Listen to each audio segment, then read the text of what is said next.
नमस्कार दोस्तों, स्वागत है आपके अपने YouTube channel AP nursing classes पे। आज का हमारा एक important topic that is the bone marrow biopsy. देखो, सबसे पहले अगर हम लोग बहुत बात करें कि बोन मैरो बायोप्सी क्या है, ये देखो बोन मैरो बायोप्सी एक प्रोसीजर है और इस प्रोसीजर के अंदर हम लोगों को क्या करना है। एक बोन मैरो बायोप्सी क्या है, एक प्रोसीजर है और इस प्रोसीजर के अंदर हम लोग बेसिकली क्या करेंगे, हम लोग जो कलेक्ट करेंगे और एग्जामिन करेंगे बोन मैरो को।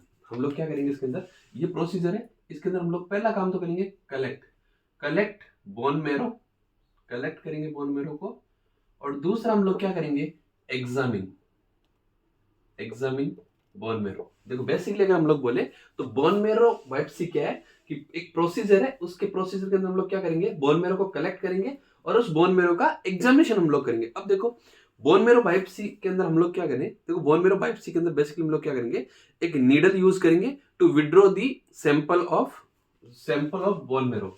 यहाँ पे हम लोग क्या करेंगे, एक नीडल हम लोग यूज करेंगे, नीडल यूज करेंगे और ये किसके लिए, to collect the sample to collect sample of bone marrow.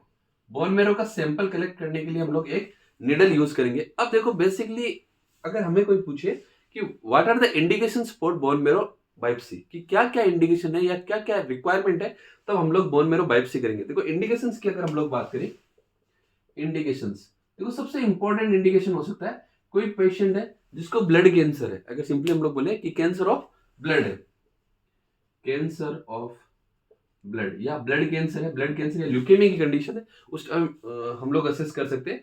दूसरा हम लोग बोल सकते हैं कि किसी पेशेंट को फीवर आ रहा है बट जो रीजन है अननोन इटियोलॉजी का फीवर है, हम लोग बोल सकते हैं fever with unknown aetiology, unknown aetiology, कोई नॉन रीजन नहीं है, नॉन इटियोलॉजी नहीं है, उस कंडीशन में अगर पेशेंट को फीवर आ रहा है तब हम लोग कौन सा प्रोसीजर परफॉर्म करेंगे, बोन मैरो बायोप्सी। दूसरा, एक पेशेंट जो किससे सफर कर रहा है, एप्लास्टिक एनीमिया, एप्लास्टिक एनीमिया का पेशेंट है, तब भी हम लोग बोन मैरो बायोप्सी का सैंपल कलेक्ट कर सकते हैं। दूसरा हम लोग बोल सकते हैं कि किसी भी डिजीज के ट्रीटमेंट को अगर हम लोग को मॉनिटर करना है, monitor of treatment of disease, monitor of treatment of disease, disease के ट्रीटमेंट को मॉनिटर करने के लिए भी हम लोग बोन मैरो बायोप्सी हम लोग यहाँ पे कर सकते हैं। अब दूसरा कि कोई ऐसी, देखो बोन मैरो के अंदर ब्लड सेल्स का प्रोडक्शन हो रहा है, तो problem related to blood cells production, अगर ऐसी कंडीशन है तब भी हम लोग पेशेंट के अंदर क्या करेंगे, बोन मैरो बायोप्सी। तो हम लोग बोल सकते हैं problem related to production of blood cells, production of blood cells, इन कंडीशंस के अंदर हम लोग बोन मैरो बायोप्सी परफॉर्म करेंगे। अब देखो सबसे इंपॉर्टेंट चीज बनती है बोन मैरो बायोप्सी, जब हम लोग स्टडी करते हैं इसकी साइट से रिलेटेड, कि बोन मैरो बायोप्सी के लिए साइट कौन कौन सी। देखो बेसिकली अगर हम लोग साइट बोले तो स्टर्नम हो सकता है, लंबर एरिया हो सकता है, स्टर्नम हमारे पास हो सकता है, लंबर एरिया हो सकता है, इलियक क्रस्ट हमारे पास हो सकता है और ट्यूबल कॉन्डाइल हो सकता है। ट्यूबल कॉन्डाइल हम लोग यूज करते हैं बच्चों के अंदर और बाकी स्टर्नम, लंबर और इलियक क्रस्ट हम लोग यूज करते हैं बच्चों के अंदर। तो 4 बेसिकली साइट्स हमारे पास हो सकती है। स्टर्नम,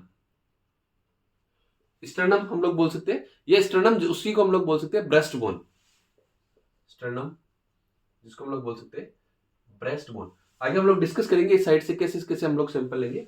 सेकंड वन साइट हमारे पास हो सकता है LP, lumbar puncture, lumbar puncture की जैसे साइट हो सकती है, लंबर पंचर प्रोसीजर हो सकता है, बट हम लोग साइट को जब नाम बोलेंगे तब हम लोग बोलेंगे लंबर स्पाइन, लंबर स्पाइन से हम लोग कर सकते हैं।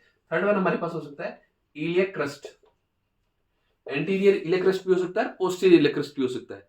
देन दूसरा हम लोग बोल सकते हैं कि that is the tibial condyle, और tibial condyle is the site for the child, tibial condyle, और वो साइट किसमें होगा, less than 2 years of child. अब देखो अगर हम लोग बात करें, सबसे पहली साइट हम लोग डिस्कस करते हैं दैट इज द स्टर्नम। देखो सबसे पहली साइट का हम लोग डिस्कशन करें that is the sternum. 4 sites है स्टर्नम, जिसको ब्रेस्ट बोन बोलते हैं, लंबर स्पाइन हो सकता है, इलियक क्रस्ट हो सकता है, ट्यूबुल कॉन्डाइल हो सकता है। सबसे पहली साइट हम लोग डिस्कस करते हैं दैट इज द स्टर्नम या ब्रेस्ट बोन। अब देखो स्टर्नम या ब्रेस्ट बोन से रिलेटेड अगर हम लोग डिस्कस करें तो एडल्ट के लिए अगर हम लोग साइट बोले तो ये सबसे पहले, अगर एडल्ट के लिए साइट की बात करें, स्टर्नम हम लोग एडल्ट के लिए यूज करते हैं। और अगर एडल्ट में साइट की हम लोग बात करें तो अपर पार्ट, स्टर्नम के अपर पार्ट की, upper part of sternum, upper part. और अपर पार्ट कौन सा होगा स्टर्नम का, that is the manubrium. Upper part कौन सा देखने को मिलेगा, that is the upper manubrium. अब देखो इस स्टर्नम और ब्रेस्ट बोन से जब हम लोग बोन मेरो बायोप्सी करते हैं तब हमने बोल दिया कि साइट कौन सा होगा, कि अपर पार्ट ऑफ जो स्टर्नम है जिसको हम लोग बोलते हैं मेनुब्रियम, वहां से सैंपल लेंगे। अब पोजीशन हमसे पूछे तो पोजीशन हम लोग बोल सकते हैं कि पोजीशन हम लोग देंगे डोर्सल रिकमेंडेड, डोर्सल रिकमेंडेड। अगर ऑप्शन में डोर्सल रिकमेंडेड है तो it always gives first priority, first priority में पोजीशन कौन सा जाएगा, डोर्सल रिकमेंडेड पोजीशन जाएगा। और दूसरा अगर पोजीशन अगर है वहां पे है Fowler's position, that will goes on second priority. अगर डोर्सल रिकमेंडेड और फॉलोअर्स पोजीशन दोनों साथ में क्वेश्चन में ऑप्शन में दे रखा है तब फर्स्ट प्रायोरिटी हमारे पास जाएगा, that is the dorsal recumbent, और सेकंड वन प्रायोरिटी कौन सा जाएगा, that is the Fowler's position. Then उसके बाद में अगर हम लोग बोले कि अगर इसका कॉम्प्लिकेशन, अगर स्टर्नम वाले साइड से अगर आपसे कोई पूछे कि what are the complications when we collect the bone marrow biopsy sample from the sternum side, then the main complication is the puncture of lungs. Main complication क्या देखने को मिलेगा, that is the puncture of lungs. ये था हमारा first side, that is the sternum. Second हम लोग बात करते हैं lumbar spine. Second one side है that is the lumbar spine, lumbar spine. Second one side that is the lumbar spine. देखो लंबर स्पाइन की अगर हम लोग बात करें तो लंबर स्पाइन पे अगर हम लोग से पूछे साइट कौन सा होगा तो हम लोग बोल सकते हैं L3 से लेके L4। साइट हमारे पास कौन सा होगा, L3 से लेके L4। अगर पोजीशन की हम लोग बात करें तो देखो जैसे हम लोग लंबर पंचर में पोजीशन देते हैं, लंबर पंचर में साइट सिलेक्शन करते हैं, वैसे ही यहाँ पे पोजीशन देंगे। और पोजीशन कौन सी देंगे हम लोग, बेसिकली सी से, कौन सा देंगे, सी से, या इसी को हम लोग बोल सकते हैं foetal attitude position, foetal attitude position. जैसा फिटस अपनी मदर के यूट्रस में लाई करेगा उस शेप की पोजीशन, सी शेप पोजीशन हम लोग देंगे। अगर इस लंबर स्पाइन से अगर हम लोग बोन मैरो बायोप्सी का सैंपल ले रहे तो इसका कॉम्प्लिकेशन हम लोगों को पूछे, कॉम्प्लिकेशन अगर हमसे पूछे तब हम लोग बोल सकते हैं spinal canal injury, spinal canal injury. Basically हम लोगों को क्या देखने मिलेगा, स्पाइनल कैनाल इंजरी। अब थर्ड वन साइट आती है that is the iliac crust. देखो बहुत इंपॉर्टेंट साइट है इलियक क्रस्ट। अब देखो इलियक क्रस्ट से रिलेटेड हम लोग बात करें तो हम लोग बोल सकते हैं 2 सेंटीमीटर एंटीरियर, 2 सेंटीमीटर एंटीरियर, या हम लोग बोल सकते हैं 2 सेंटीमीटर पोस्टीरियर। देखो मैंने दो चीजें बोली, 2 centimetre anterior and 2 centimetre posterior from the iliac crust, posterior from the iliac crust, 2 centimetre posterior और 2 centimetre anterior.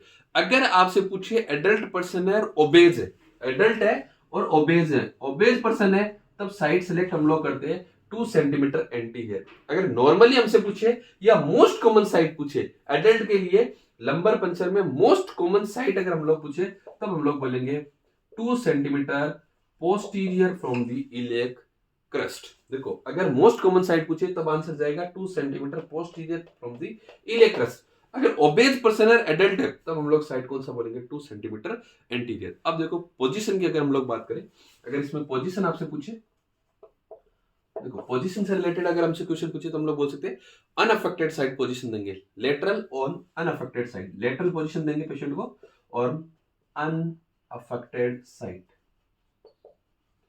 Lateral on unaffected side. अगर आपने एंटीरियर इलियक स्पाइन से सैंपल लिया तो एंटीरियर इलियक स्पाइन।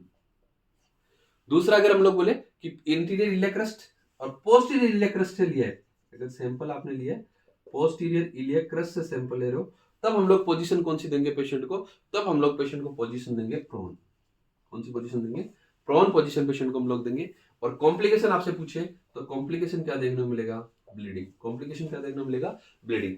अगर पोस्टीरियर इलियक क्रस्ट से sample लोगे तो पोजीशन दोगे प्रोन, एंटीरियर इलियक क्रस्ट से लोगे तो सैंपल दोगे लेटरल ऑन अनअफेक्टेड साइड। अब देखो नेक्स्ट वन जो साइड बचती है that is the tibial condyle, tibial condyle. देखो अगर टिबियल कोंडाइल की से रिलेटेड हम लोग डिस्कस करें तो मोस्ट कॉमनली हम लोगों को ध्यान रखना है कि टिबियल कोंडाइल से जो हम लोग सैंपल कलेक्ट करेंगे वो less than 2 years of age, 2 साल से छोटे बच्चों में हम लोग यहाँ से सैंपल कलेक्ट करेंगे। अब देखो अगर टोटली बोन मैरो बायोप्सी से रिलेटेड एक बहुत इंपॉर्टेंट एग्जाम में क्वेश्चन पूछा जाता है कि इस बोन मैरो बायोप्सी का कॉम्प्लिकेशन क्या है। देखो हमने हर साइड का अलग अलग कॉम्प्लिकेशन पढ़ा, जैसे कि किसी साइड का हमने पढ़ा कि लंग्स को पंचर कर सकती है, कहीं पे हमने पढ़ा कि स्पाइनल कैनाल के अंदर इंजरी हो सकती है, कहीं पे हमने पढ़ा कि ब्लीडिंग हो सकती है। अगर आपसे पूछे कि most common complication of bone marrow biopsy, then your answer will be bleeding, then your answer will be bleeding. अगर बोन मेरो बायोप्सी आप पेशेंट में कर रहे हो, उसका मोस्ट कॉमन कॉम्प्लिकेशन अगर आपसे पूछे दैट इज द ब्लीडिंग। और बोन मेरो बायोप्सी के टाइम सैंपल कितना कलेक्ट करेंगे, दैट इज द 0.2 ml। कितना सैंपल कलेक्ट करोगे, 0.2 ml। That all about the bone marrow biopsy. अगर वीडियो अच्छा लगे तो लाइक करना, शेयर करना और चैनल को सब्सक्राइब करना। इसी तरह के वीडियोज के साथ जुड़े रहने के लिए एपी नर्सिंग क्लासेस के चैनल को सब्सक्राइब करें। Thank you so much.